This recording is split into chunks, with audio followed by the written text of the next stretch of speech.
In what ways have fellow intellectual dark web thinkers influenced your beliefs?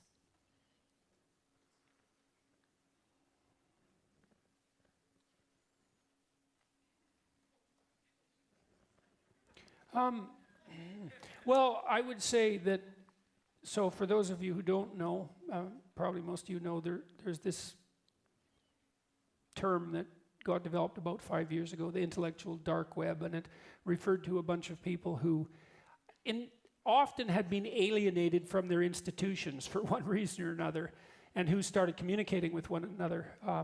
Brett Weinstein and Heather Haying were part of that, and Brett's brother Eric, and Ben Shapiro, and Joe Rogan, and most outstanding member in all likelihood, and Dave Rubin, and Claire Lehman, who ran Quillette, and there's a bunch of reprobates, and you know, and Douglas Murray was associated with that, and Sam Harris as well to some degree, and so there was actually quite a wide variety of beliefs among the people who ended up with that nomenclature. I think mostly what I learned from those people wasn't so much anything on the idea front, although they were always interesting to talk to. What was more courage. I've met a lot of people in the last 5 years, like a lot.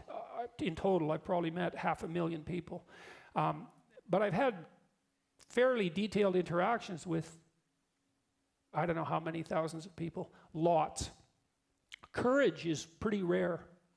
It's even rarer than I thought it was when I started all this. I kind of knew that because I'd studied political atrocity for a long time, and it's pretty obvious that part of the way that societies deteriorate is that good people don't say something when they should. And so I knew that kind of intellectually, but I really had no idea how difficult it was for people to say something when they should, until it started to become difficult to say things, and then I saw how few people would. And one of the things that does unite, maybe the only thing that unites all those people in that group, is you push them around at your peril. And what's cool about that, I think, is that you can be someone who other people push around at their peril. Because, you know, you might ask, well, how do you stop from getting pushed around? And that's a good question. Or even, can you stop being pushed around if you're just an individual? And the answer is, yeah, you can. You can. And those people, watching them, you can learn how to do that, because they're very good at that, all of them. And you mess with them at your cost, and regardless of their political orientation.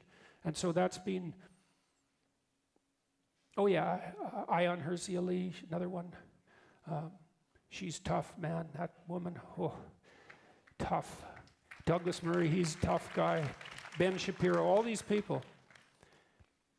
So that's what I learned from them, is admiration for their courage, yeah. And look what's happened to Rogan. It's so interesting. I mean, Rogan was really something 5 years ago even, but he's like #1 media force in, what, in the English-speaking world? Yeah, and you know, he pretty much did that on sheer force of character. And that's something, man. Yeah, right, absolutely. It's really something to see. So it's been very heartening to see that. So